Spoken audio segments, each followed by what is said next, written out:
আমি পূৰ্বৰ পৰাই কৈছো যে এনপিএছ যেটো ব্যৱস্থাপনা এই ব্যৱস্থাপনাই দেশৰ শিক্ষক কৰ্মচাৰীৰ উপকাৰ সাধন কৰিব নোৱাৰে আৰু এই কথাটো আমি দেশৰ শিক্ষক কৰ্মচাৰী সকলে সিয়ৰতে অবহেখত কেন্দ্ৰ চৰকাৰেও মানি ললে যে এনপিএছ ব্যৱস্থাটোত কৰবাত অলপমান কিবা গণ্ডগোল আছে যাৰ কাৰণে এনপিএছ টো গুছাই তেওঁলোকে ইউপিএছ কৰিলে এতিয়া আমি সমস্ত ব্যৱস্থাপনাটোত দেখিছো যে ইউপিএছ ব্যৱস্থাটো এনপিএছতকৈ আৰু ভয়াবহ আৰু সেইভাবে দেশত যেতিয়া চৰকাৰসমূহে অসমতো চৰকাৰে যেতিয়া কলে যে যিসকলে এনপিএছ লব খোজে এনপিএছত থাকক যিসকলে ইউপিএছত যাব খোজে ইউপিএছত যাওক তেতিয়া ইউপিএছত যোৱা মানুহৰ সংখ্যা যথেষ্ট কম এই কাৰণেই কম যে এনপিএছ ব্যৱস্থাটোতকৈ ইউপিএছ ব্যৱস্থাটো ভাল নহয়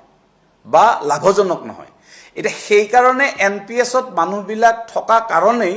যদি মুখ্যমন্ত্ৰী মহোদয়ে ভাবিছে যে মানুহসকলে এনপিএছ বিচাৰিছে তেনেহলে তেওঁ আসলতে আমাৰ মৰ্মবেদনা বুজিব পৰা নাই আসলতে মানুহসকলে এনপিএছ ব্যৱস্থাৰ মাজত এই কাৰণেই আছে যে ইউপিএছ ব্যৱস্থাটো এনপিএছতকৈ বেয়া আৰু সেই কাৰণে তেওঁলোক বৰ্তমান এনপিএছত আছে কিন্তু তেওঁলোকে এনপিএছ বিচৰা নাই তেওঁলোকে ওপিএছ বিচাৰি আছে সাৰ্ভে এটা হোক অসম চৰকাৰে এটা সাৰ্ভে কৰাৰ কাৰণে এটা পোৰ্টেল এটা খুলি দিওক আমি সকলোৱে ভোটিং কৰিম এনপিএছ লাগে নে ইউপিএছ লাগে হৈ যাব নে ওপিএছ লাগে এই গোটেই কথাটো নিশ্চিতভাৱে প্ৰমাণ হৈ যাব কোনো শিক্ষক কৰ্মচাৰীয়ে এনপিএছ ব্যৱস্থা বিচৰা নাই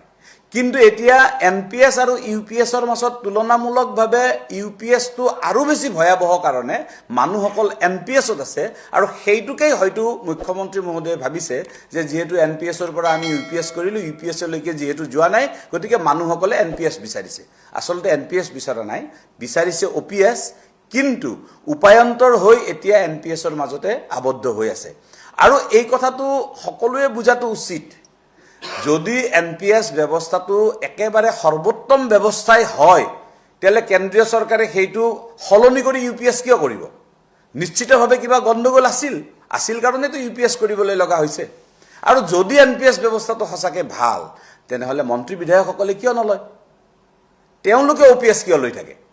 তেওঁলোকে পৰিৱৰ্তিত সমাজ ব্যৱস্থাৰ বা পৰিৱৰ্তিত নিয়ম কানুনৰ মাজত তেওঁলোক সোমাব কিয় নোখোজে কি কাৰণত মুখ্যমন্ত্ৰী ডাঙৰীয়াই নিজে ওপিএছ ব্যৱস্থাৰ জৰিয়তে পেনশন লব যদি ভাল এনপিএছ লৈকে